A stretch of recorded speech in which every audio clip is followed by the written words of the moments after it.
Hello and welcome. A few weeks ago, we did a show on the disturbing murder of Shraddha Walkar, who was killed and dismembered by her partner Aftab Poonawalla in Delhi. And now we're back with another gruesome killing that has grabbed headlines. This time, the accused is named Sahil Gehlot, a 24-year-old who strangled his live-in girlfriend/wife Nikki Yadav, cut up her body and then stuffed it inside a refrigerator inside a dhaba or an eatery that his family owned.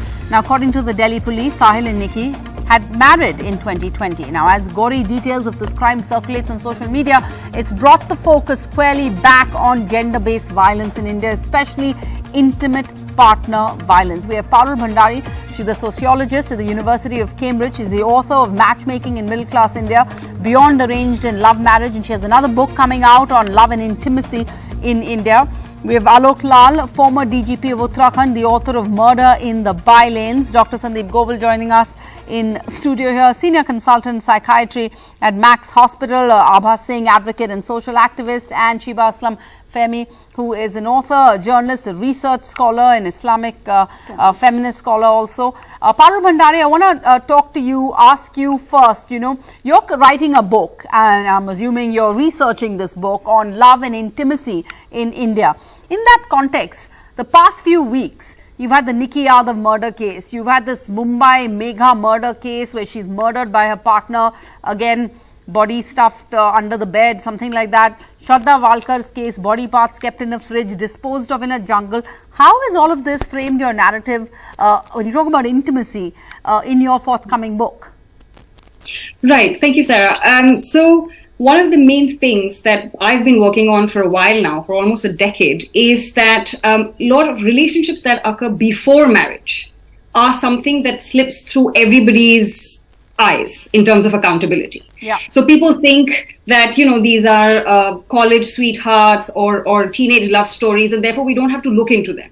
Whereas actually they're turning out to be very much, they could go either way. Either they could be sort of these short-lived romances, or they could be as intense and as toxic as bad marriages. We as a society have only begun to recognize the toxicity of marriages quite late, yes. And now there is this other experience. Now, the first thing that, as somebody who researches intimacy and all these other kinds of romances, is that as a society we need to recognize that these are established experiences of young Indians, men and women. Once we do that, once we recognize them as such, we will be able to quote unquote regulate. I don't mean through law, but also just make them more accountable. Yes. One of the things that ties these things together is that there has been no accountability on part of the people involved, as well as people associated with the people that have been involved. Yes. We just sort of, push these things under the carpet and don't think of them as legitimate relationships. Only marriage is a legitimate relationship. Anything that happens before that is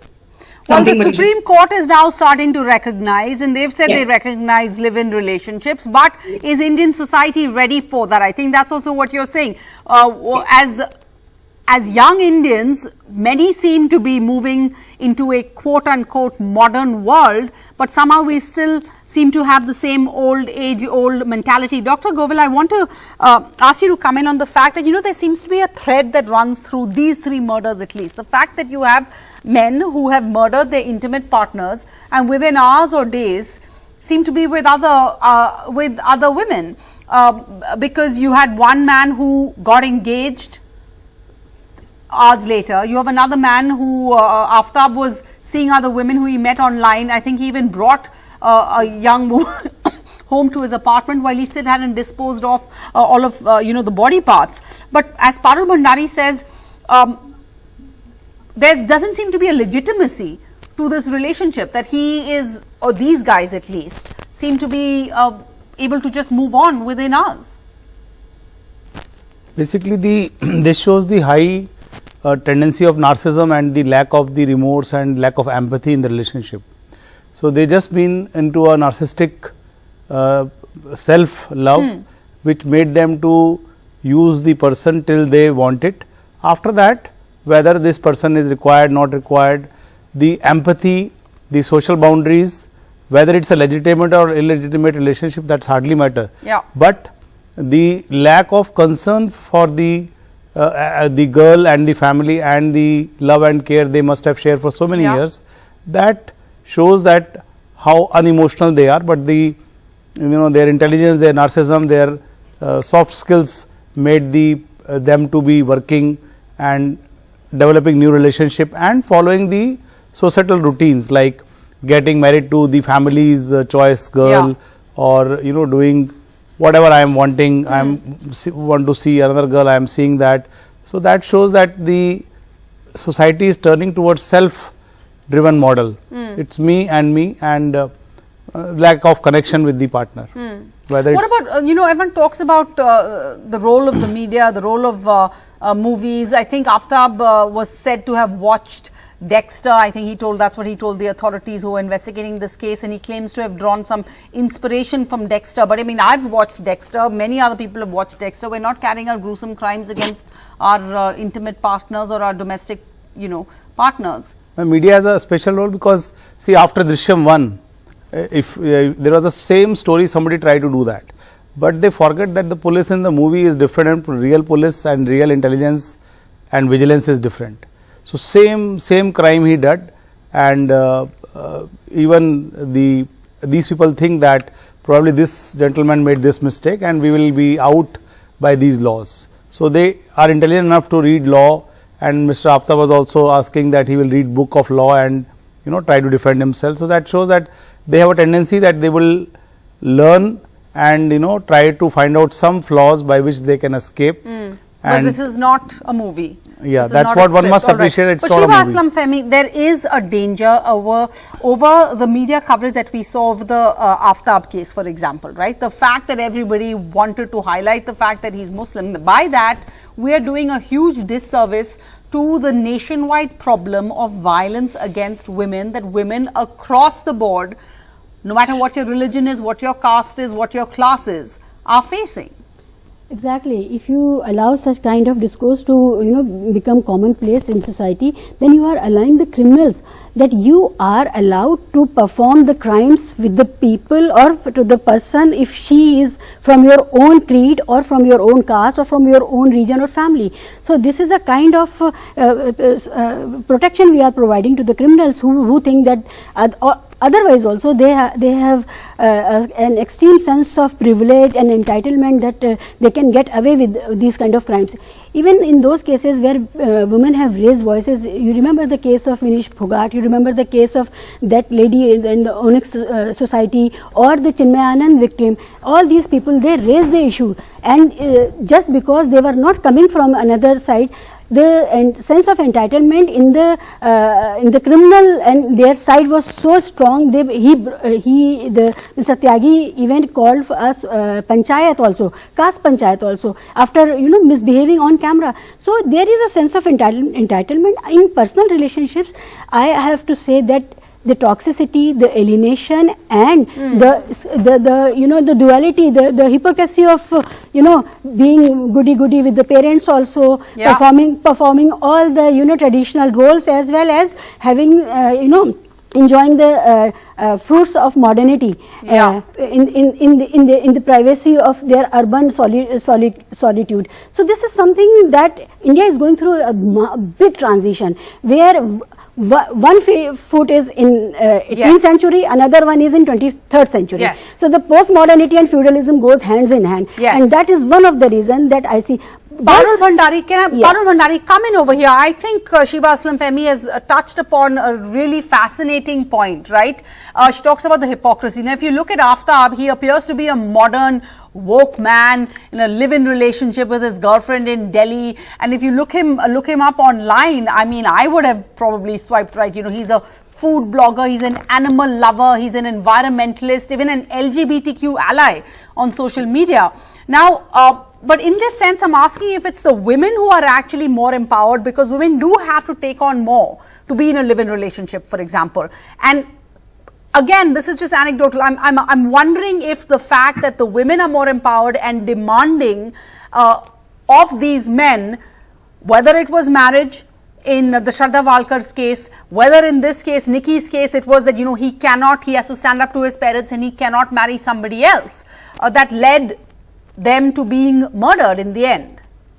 Absolutely, Sarah. No, I think this is a fantastic segue into understanding what is the crisis of masculinity now in contemporary India, which is a said before, that there is this confusion, right? There's one hand, there's this idea of modernity, but then there's certain other anchors which are keeping many men and women, and in this case, of course, men more, tied back to certain other aspects of being Indian. Now, here, what is interesting, I think, and you've actually said it, what I figured out even in my research, is that men are finding it a little confusing. They're confused about their own role in this new state where they support women, so they say the right thing. So they support women for higher education, for getting good jobs, for having a profession, also for leisure, going out partying, drinking, etc. So they want to be seen as good boyfriends, good friends, good brothers in that sense, modern brothers, boyfriends, etc. At the same time, they feel confused. Some others feel probably resentment at this sort of pace at which women are taking control of their lives and aspiring in both these cases, the men were unemployed, I think, or having career problems. Absolutely. And then therefore there's also disaffection from what the society is turning into. And all of this can lead to, in certain cases, these gruesome murders. And here I would slightly differ from Dr. Govil. It isn't just about one man and his narcissism. This is something more. This is a societal thing. And we as a society have belied women's confidence in a way, because we have told them, sure, go ahead, get good education, go for a job. At the same time, the men that you want to be intimate with, you want to choose as partners, you want to choose as husbands, actually are not at the same place. And so we have let down these women. Absolutely. So it isn't just about the men. And over here, therefore, is this new kind of crisis of masculinity. Look, the previous patriarchy was different. It was easy to call out because men would not allow women to go out or work or study. Now, it's much more tougher to call it out, as you rightly said, because they're saying the right things. But the patriarchy exists, and it just changes its form, where there's still control over women. Abha saying, many of us look on these stories as cautionary tales, right? We use this to warn young women not to fall in love when it's not your parents' choice, not to have live-in relationships. If you had listened to your parents, this wouldn't have happened. And the problem is that these details, it heightens anxieties around love that is not sanctioned by the family, that's not sanctioned by society. And in the end, we're doing a huge disservice to women who are left utterly alone if your partner doesn't turn out to be what he promised or what you thought he was, when the safety net of acceptance is made impossible, when you can't turn back to your family. Absolutely, where patriarchy comes, it's okay to have an affair, but when you want to bring that girl as a wife in your house, then the parents have a say. So at that point, we have to see that the caste, culture, everything comes in. But what is important is that the law is very progressive. The DV Act talks of live-in relationships. It gives women who have been in live-in relationships the same rights as a wife. Yeah. Children born out of live-in relationships, they can inherit property. So I would say at least the Indian laws are progressive. But one place where women are losing out is the defective rape law. Because there you say that having physical relationship under the false promise of marriage is rape. So I think these boys who have killed their live-in partners is because at one point when they have fought, the girl must have threatened that I'm going to file a complaint against you of rape. And that is where they have killed them, because that is the only way they can save their skin, and also destruction of evidence. So this needs to be looked into. Technically, we need to change the law here. And secondly, yes, relationship is okay, but marriage, the families never allow. As I said from day one, that Nikki Yadav is Yadav and Gehlot was a different caste, Haryana being a very patriarchal state, the marriage could not have happened. All right. Alok Lal, what is the role here, again, of the press, of the police? Everybody seems to be there.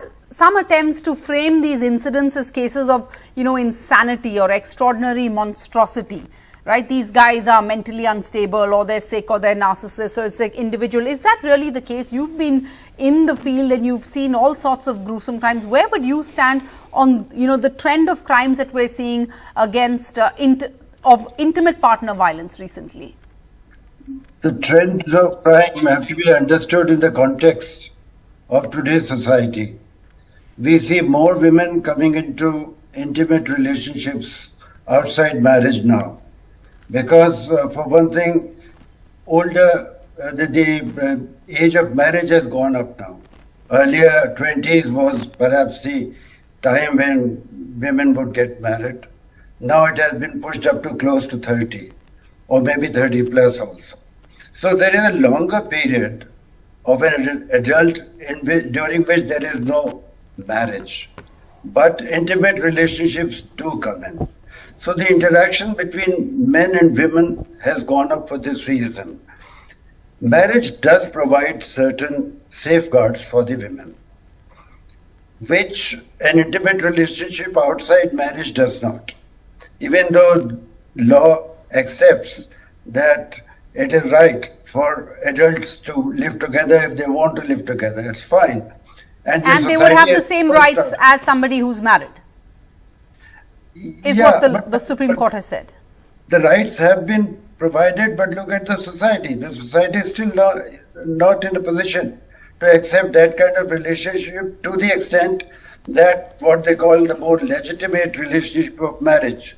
So even society has not been able to keep up, and our police reflects the society. I mean, they are part of society. They've come up from the society we live in. So let me ask you, as a police officer, again, do you think our police are trained to take this, or are they aware even of what the court has said about live-in relationships? Because when a woman makes a dissenting choice, there's a huge pressure on her to make her choice work, because otherwise everybody, family, neighbors would all say, look, you made your bed, now you sleep in it. But when she gathers the courage to go to the police, what do they say? As we saw in the Shraddha Walkar case, she did attempt to go to the police. It didn't go anywhere, because the police would probably turn you away saying, like, you're not married, so what are they supposed to take this up? Do we need to get our police now up to date with the times that we're living in? Absolutely, yes. This has to go to the police also, not just the society at large, that this is an acceptable form of living today. And so a woman who approaches the police, or does not even approach the police, let us say the police comes to know about some domestic violence taking place, the police should swing into action proactively. So my feeling is that the police, as you mentioned, is a part of the society, and the society is in a very large way, even today, not exactly proactive in providing the comfort and the protection that women should have in our society. Yeah. So yes, the police needs to be specially trained to look at these cases with a greater fervor, with a greater sympathy and empathy. But I think also, Shiva, the fact is that there's just been a normalization of violence across the country. If we think that it's okay to see, a man lynched, you can murder somebody because on the suspicion that they may have beef in their refrigerators. We've normalized this kind of violence, and then we say we're so shocked when we hear that partners are chopped up and kept in the fridge. Absolutely. At one point, we are so desensitized towards a crime as gruesome as any other. And yet we tend to, we choose our causes. As a society, we are not, consistent with the zero tolerance policy towards crime. If the crime, how can it happen that only one section of the society can be protected, is safe, and rest of all could go to wall. So this is one approach, that is something which we have to talk about day in, day out now, because this generalization is taking place due to this selectivity of our own idea of intolerance and protest, etc. Another thing, it was said in the discussion that boys are confused. I want to bring in here that girls are as much confused. The same girl who has rebelled against the patriarchy at home, in the society from where she is coming, she has not been able to raise voice when she was was a victim of domestic violence in this relationship. The toxicity, the duality in the character, and the psychopathic behavior of the partner, they could not detect it on time, or they were guilt ridden, or whatever it is. So they have to understand that you have to raise your voice the moment the first incidence of crime or domestic violence takes place. There is a power equation involved here, gender based power equation situation Absolutely. involved here. And if you have any kind of guilt, even the guilt of being more successful, even the guilt of being able to enjoy the fruits of modernity, and you don't raise your voice, that is a problem, and then you are in danger. So the girls have to understand that they have to raise the red flag, and this is something. But you said you were surprised that women who can, leave from home, come to work, take choices that their family doesn't approve of, whether it comes to clothes, whether it comes to food, whether it comes to relationships, whether it comes to professions, don't speak up. But isn't that what you would expect, Abha Singh? Because there is a guilt of your choices. There's a guilt of being told, we told you so. You cannot return home after breaking up with this guy that you left everything for. Exactly. And when you talk about power equations, in the end, when you have been completely cut off by your family, it makes that power equation even more unbalanced. And one more, one point, such psychopaths are very careful about the issue of privacy within the four walls, and they don't allow such women to go out to meet the girlfriends, to meet the society, the relatives, etc. In one of the cases, if you remember, the objection was exactly this, that she went out to meet her friends. No, but so here I would say no. A woman who is so bold enough to get into a relationship, not following the societal norms, why do they surrender? That is a question. Why do they become meek? Exactly. At one stage, you defy your parents, you defy your friends, you go and live, and then you fall in the same rut. You want to get married to that guy. Why? My question is that when you are ready to take a strong stand, then take a stand till the end. Yes. And another thing, what you were asking about the police, let me tell you, I handle family law, and so many times we want to get cases of 498A, dowry registered. The police says, no, ye miyan biwi ka मामला है, बाद में सुलझ जाएगा, don't get into an FIR. So the police themselves at times tell them, don't register an FIR, solve it out of court. And it happens that it doesn't solve and it leads to death and all that. So definitely police are overworked. They take husband-wife problems and also this relationship. Parul Bhandari, you were disagreeing with that point, and I think even I'm not very comfortable with that, because I think then we fall into the trap of saying, but why didn't she leave? Yeah, There's absolutely. a Stockholm syndrome also.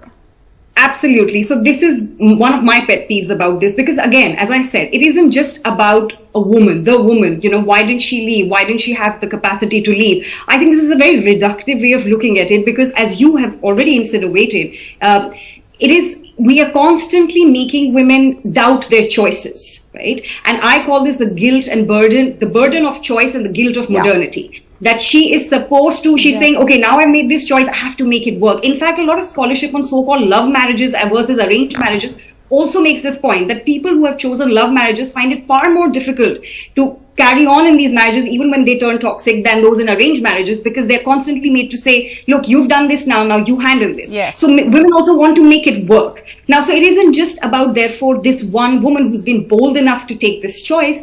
And this ties back to Mr. Lal's point, that the fact is that people are pushing their age at marriage, so everybody will be experiencing different kinds of romantic encounters. So this is not a thing that only bold women do, right? But the only thing is here that whatever choices that these women make, they're also made to work on it and prove themselves and the others that it isn't the wrong choice. So herein, as I said before, we as society need to provide them that support and not do this victim blaming yet again. And in fact say, it's okay to make wrong choices. It's also okay to see that people change. As we've discussed this before, Aftab Poonawala was giving all the right signals. You said you might be also right swiping his profile. So he was saying the right things. Yeah. So it's okay to make these choices and then realize that the partner that you've chosen has actually transformed, and that's absolutely fine. We as society are there to provide you the tools to see how people have transformed into something which isn't ideal,